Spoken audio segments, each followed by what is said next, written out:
Didier Kachala, responsable de l'église Puissance de la Parole.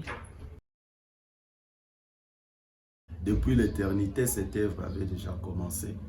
C'était la nuit du 30 novembre 2015 que le Seigneur m'avait visité. C'était un songe où je me suis vu en train de marcher ensemble avec un homme que je ne pouvais pas voir de mes propres yeux.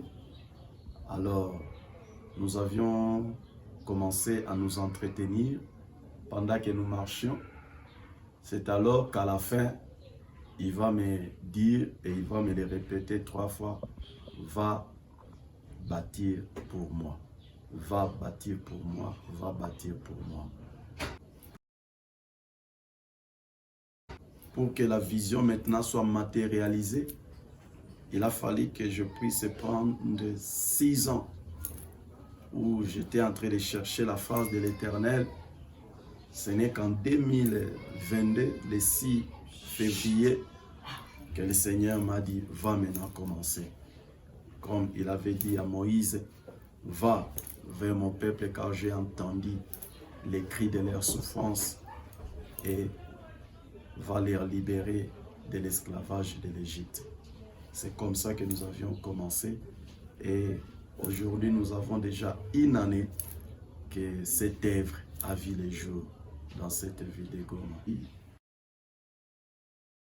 Et quand j'approfondissais la vision, cela veut dire les 6 ans là, en train de chercher en ce que le Seigneur puisse bien m'éclaircir cette parole, cette pensée céleste, alors c'est alors que le Seigneur va me dire que vous allez commencer à partir des premières tranches d'âge, former les enfants de Dieu, former les enfants, et ces enfants-là qui ne sont pas encore à contact, qui ne sont pas encore dans un environnement pollué par tout ce que nous voyons dans le monde, commencer à bâtir leur foi, leur destinée à partir de la parole de Dieu. Et ces enfants-là vont grandir. Et quand ils vont grandir avec les principes avec les principes de la parole de Dieu. Et Dieu, dans sa souveraineté, et il y a de ceux-là aussi qui sont dans notre tranche d'âge et qui, peut-être, il avait connu le Seigneur, mais il est arrivé à un certain moment où la personne a dérouté, il est rentré encore dans le monde. Rappelez-vous de l'histoire de cet enfant prodigue. Il était dans la maison de son père, il a demandé l'héritage. Et pendant qu'il n'avait pas encore la maturité, il est parti. Et là où il est parti, il a dépensé, il a bousillé tout ce qu'il avait qu'il avait eu comme héritage. Et la Bible dit que l'enfant est revenu sur son bon sens. Il a dit que je retourne auprès de mon père pour aller encore rebâtir sa vie dans la maison du père.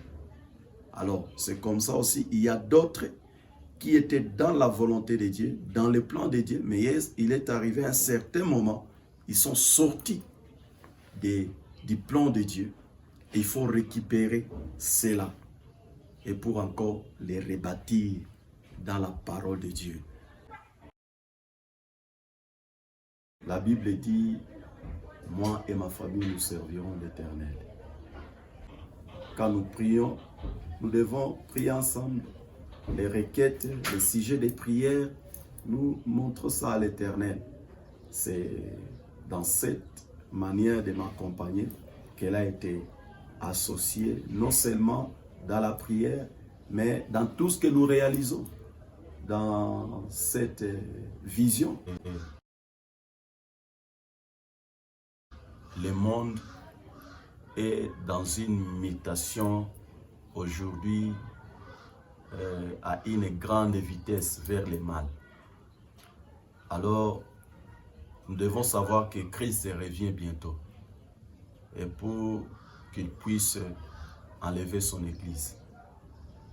Voilà pourquoi je demande à tout le monde, à tous les chrétiens, quelle que soit la souffrance, quelles que soient les difficultés auxquelles vous faites face, de garder toujours l'espoir en Jésus-Christ. Comme la Bible dit, qu'aucune chose ne nous sépare de l'amour de notre Seigneur et Sauveur Jésus-Christ.